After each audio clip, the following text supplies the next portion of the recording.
ਸਾਡੀ ਹਿੰਦ ਵਾਸੀਆਂ ਦੀ, ਪਾਕਿਸਤਾਨ ਵਾਸੀਆਂ ਦੀ, ਪੰਜਾਬ ਵਾਸੀਆਂ ਦੀ ਤੇ ਪੂਰੇ ਦੇਸ਼ ਵਾਸੀਆਂ ਦੀ ਮੁੱਢੋਂ ਹੀ ਇਹ ਆਦਤ ਰਹੀ ਏ ਕਿ ਆਪਣੇ ਵੇਲੇ ਨੂੰ, ਆਪਣੇ ਅਹਿਦ ਨੂੰ ਮੰਦਾ, ਭੈੜਾ, ਖਰਾਬ ਤੇ ਨਖੇਧਾ ਆਖ ਕੇ ਉਹਦਾ ਸ਼ਿਕਵਾ ਕਰਦੇ ਤੇ ਭੰਡਦੇ ਰਹਿੰਦੇ ਆ।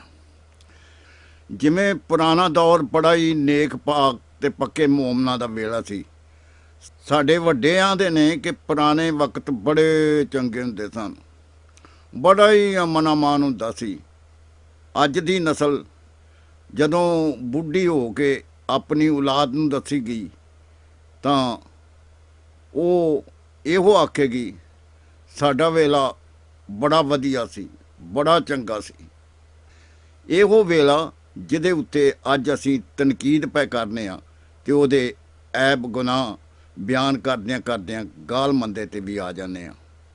ਕੱਲ੍ਹ ਨੂੰ ਸਾਡੇ ਬੁੱਢੇ ਹੁੰਦਿਆਂ ਤੀਕਨ ਮੁਹੱਬਤ ਦਾ ਵੇਲਾ ਬਣ ਜਾਵੇਗਾ। ਹਰ ਬੀਤਿਆ ਵੇਲਾ ਆਮਨ ਸਮੇਂ ਤੋਂ ਚੰਗਾ ਜਾਪਦਾ ਹੈ। ਲਓ ਸੁਣੋ, ਅੱਜ ਤੋਂ 250 ਸਾਲ ਪਹਿਲੋਂ ਦਾ ਵੇਲਾ ਕਿਵੇਂ ਦਾ ਸੀ। ਅੱਜ ਵਰਗਾ ਹੀ ਸੀ ਕਿ ਅੱਜ ਤੋਂ ਭੈੜਾ। ਨਿਰਣਾ ਆਪ ਕਰ ਲਓ ਹਜ਼ਰਤ ਸੈਯਦ ਵਾਰਿਸ ਸ਼ਾਹ ਹੋਰਾਂ ਦੀ ਹੀਰ ਵਿੱਚੋਂ ਇਹ ਸ਼ੇਰ ਸੁਣ ਕੇ। ਜਦੋਂ ਦੇਸ ਤੇ ਜੱਟ ਸਰਦਾਰ ਆਹੇ, ਘਰੋਂ ਘਰੀ ਜਾਂ ਨਵੀਂ ਸਰਕਾਰ ਹੋਈ। ਅਸ਼ਰਾਫ ਖਰਾਬ ਕਮੀਨ ਤਾਜ਼ਾ, ਜ਼ਿਮੀਂਦਾਰ ਨੂੰ ਵੱਡੀ ਬਹਾਰ ਹੋਈ। ਚੋਰ ਚੌਧਰੀ ਯਾਰਨੀ ਪਾਕ ਦਾਮਨ, ਭੂਤ ਮੰਡਲੀ ਇੱਕ ਥੋਂ ਚਾਰ ਹੋਈ। ਵਾਰਿਸ ਜਿਨ੍ਹਾਂ ਨੇ ਆਖਿਆ ਪਾਕ ਕਲਮਾ, ਬੇੜੀ ਤਿਨਾਂ ਦੀ ਆਕਬਤ ਪਾਰ ਹੋਈ। ਚੋਰ ਚੌਧਰੀ ਯਾਰਨੀ ਪਾਕ ਦਾਮਨ, ਹੋ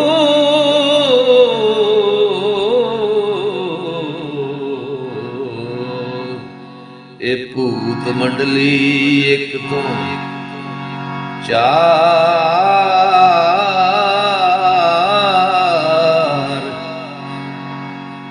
ਹੋਈ।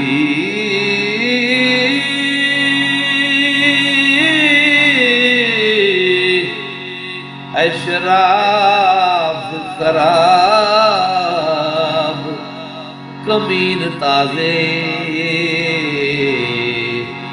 ਤੇ ਜ਼ਿਮੀਦਾਰ ਨੂੰ ਵੱਡੀ ਬਹਾਰ ਹੋਈ।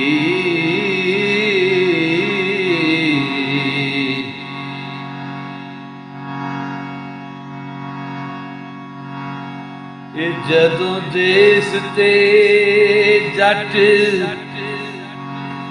ਸਰਦਾਰ ਆਹੇ, ਹੋ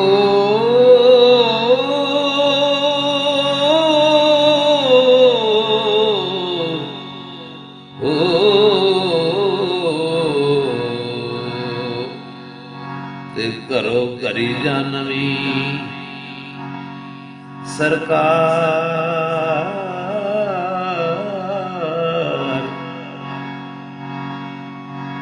ਹੋਈ।